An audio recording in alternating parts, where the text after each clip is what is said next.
Hello everybody, my name is Bob Bertheau and I am the head winemaker here at Chateau Ste. Michelle, and today we are out at one of my two iconic homey vineyards, I call it, and this is our Canoe Ridge Estate. You can see we're out here right on the Columbia River, right on Highway 14. We're about 45 minutes from Tri-Cities, about 10 minutes from beautiful Patterson, Washington. And this vineyard is celebrating its 20th anniversary this year. So we're out here today basically to give some tours, talk about the wines, talk about the facility, but most importantly talk about the vineyard.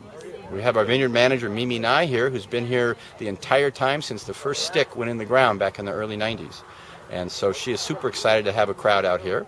And we're going to be walking around tasting wines, and actually have a little bit of beef. We have a marketing kind of in cahoots right now with the Angus Beef Council. So they provided us this amazing amount of beef today. We go with these Canoe Ridge Reds, Cabernet and Merlot. Some people ask me what's the difference or what's special about Canoe Ridge, and a couple things. In comparing it to, say, my Coal Creek vineyard that we also own, Coal Creek tends to be a little more what I call a continental climate, hotter during the day, colder at night. Okay, here at Canoe, because we're right on the water tends to temper out the climate.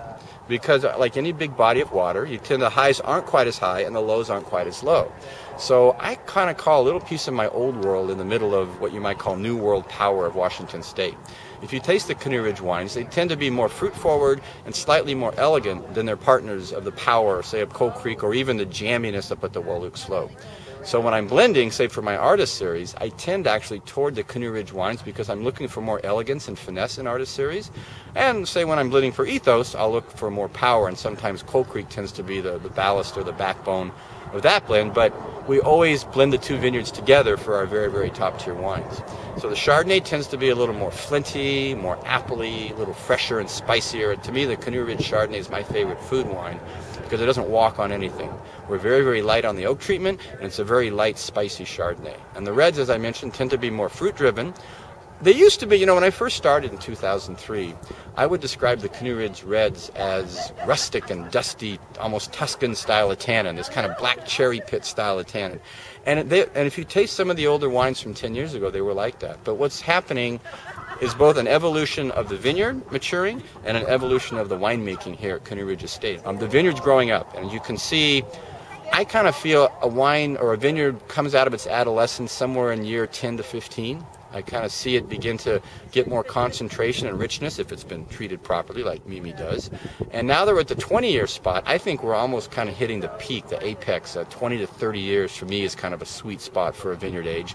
So the wines are getting more concentrated from Canoe Ridge, but they're still keeping their elegant lilt. So if you taste it against Coal Creek, it's still more elegant, but darn it, it's actually getting juicier and more concentrated as the years go on. My babies just turned 20.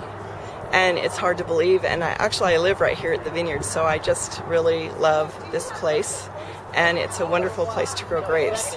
Right along the Columbia, I don't know if you can tell, there's a little breeze today, and that's really typical here at Canoe Ridge. We're on the Horsehaven Hills, which has a little more wind than other places. The wind comes up the river, comes up the Columbia Gorge. Yes, well actually Canoe Ridge is a ridge of basalt. And that was made by actually a river of lava millions of years ago, and basalt being our native rock. But the soil on top of that basalt washed in on floods during the last ice age, so 13,000 years ago, fairly recently in geologic time. And that soil is just a mixture of sand and gravel tumbled into the vineyard by these massive floods, the largest floods known to have happened on Earth. We have about 1,200 acres altogether, and 560 are now planted. What do you think the capacity will be? Well, we have a few more acres we could plant, but honestly, we've planted most of the land that a tractor can go up and down. The rest of it is pretty steep, and I'm not saying it'll never be planted, but it'll be a lot more challenging to plant anymore. Well, next to us is our neighbor, Canoe Ridge Vineyard, and they actually were planted 1 year earlier in 1990, and they have a winery in Walla Walla, and they're owned by Precept, but they have a lot of the same advantages that our vineyard has, being close to the river, and the river being a moderating influence in the winter, keeping us warm. And they are the Canoe Ridge Vineyard, and we're Canoe Ridge Estate. So it's a little confusing to people, but But yeah, we're just on the same ridge, basically. And the ridge, when you are far away, it looks like an upside-down canoe. And when the Lewis and Clark party was coming down the river, they evidently thought it looked like a canoe, so that's how it got its name. Dr. Clore recommended the Patterson area for growing grapes because it's a warm area, grapes being heat-loving plants, and also being close to the river, keeping the vines a little bit warm in the winter. So he recommended that we plant grapes in Patterson, so we started there where the Columbia Crest Winery is, and planted there for a number of years. And then in 1991, this location was chosen to expand. So that's why we came to Patterson. But it is as a result of Dr. Clore's recommendation. He was a friend of mine, very inspirational gentleman. He never lost his enthusiasm for learning.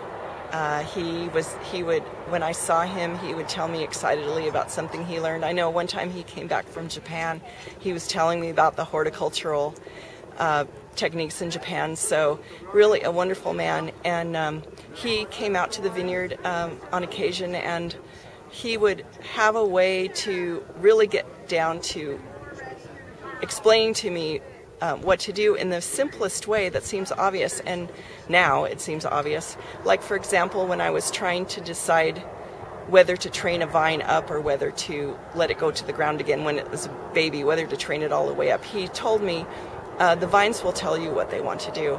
And just recently I shared that with a new grower. I said, well, Dr. Clore told me the vines will tell you what they want to do, and it's true. Just watch the vines and see what they want to do.